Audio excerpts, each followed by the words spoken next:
أنمي على المسرح.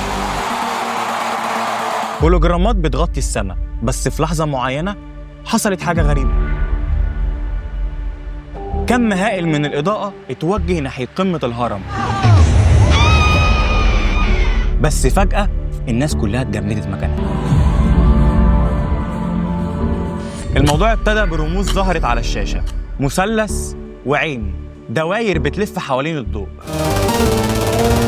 بس دي ما كانتش رموز عادية، دي نفس الرموز اللي اتذكرت في كتب الماسونية القديمة. في ناس بتقول إن الطاقة اللي اتولدت في المكان كانت قوية لدرجة إن بعض الأجهزة وقفت، وفي شهود بيقولوا إن هم حسوا باهتزاز لدرجة إن هم افتكروا إن الهرم كان بيتنفس.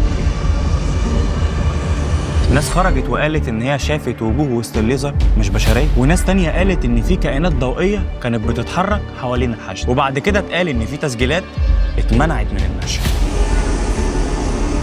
منظمين الحفلة قالوا إن كل شيء طبيعي، بس الصور اللي ظهرت بعد كده بتوصف حاجات تانية. طب هل الحفلة دي كانت مجرد تجربة؟ وهل حد فعلا فعل حاجات في الأهرامات؟ ولا دي كانت مؤامرة جديدة؟ اللي حصل هناك مش هيظهر في الأخبار، لكن اللي كانوا هناك بقوا جزء من السر، واللي جاي هيبقى أعمق من المزيكا.